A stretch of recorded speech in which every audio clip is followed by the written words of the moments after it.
J'ai ce document qui vient du ministère de la Santé, il vient du Conseil d'orientation de la stratégie vaccinale, demandé par le directeur général de la Santé, Monsieur Salomon. Et on y parle de quoi? On y parle d'une stratégie, la vaccination en anneaux. C'est quoi cette vaccination en anneaux? Je la lis. Cette stratégie consiste à vacciner tous les individus, ayant été en contact avec un sujet présentant une infection confirmée, ainsi que toutes les personnes en contact avec ce premier cercle de sujets contacts. Ça veut dire que tous les cas de contact, ça sera obligatoire. Et là, ce qui est quand même très très intéressant, c'est les recommandations relatives à la stratégie de vaccination en anneaux. On avait abordé dans Hold Up des camps d'internement, des projets d'internement, de camps d'internement au Canada. Là, ça y est, c'est pour la France. Welcome. C'est-à-dire que ceux qui ne voudront pas se faire vacciner, quarantaine obligatoire, forcée. Je vous lis, hein, c'est pas moi qui, encore une fois, c'est un document public du ministère de la Santé.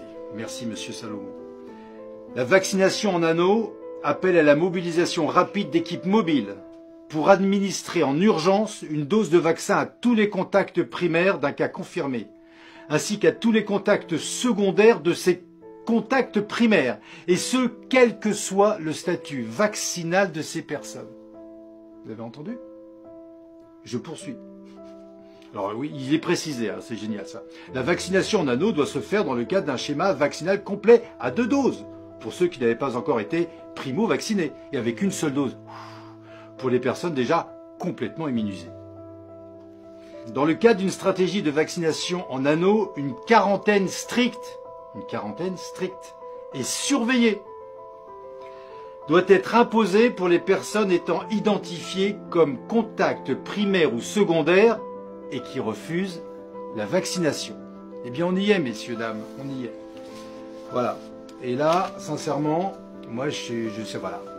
J'avoue qu'en faisant Hold Up, j'avais envie de ne pas croire à tous ces fous furieux qui nous dirigent et qui sont en train de vacciner la terre entière pour une maladie dont on survit à 100% avec des traitements.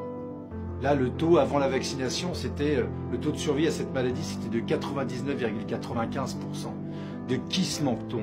Quand est-ce qu'on va arrêter ces fous furieux? Quand est-ce que vous allez réagir? Ces 2 documents, tout le monde peut se les procurer. Pour moi, ces 2 documents, c'est la preuve absolue qu'on est dans une machination énormissime et à laquelle même moi j'avais pas envie d'y croire.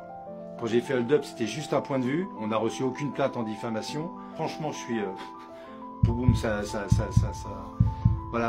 remue là-dedans parce que je suis juste effrayé. Je suis juste effrayé de voir que je suis juste effrayé par le silence criant des médias. Donc j'espère vraiment que voilà, il va y avoir j'appelle les artistes, j'appelle les journalistes à se mobiliser, j'appelle tout le monde. Putain, j'ai juste envie de vous dire, allumez le cerveau, quoi, et éteignez la télé. Bon week-end et réfléchissez.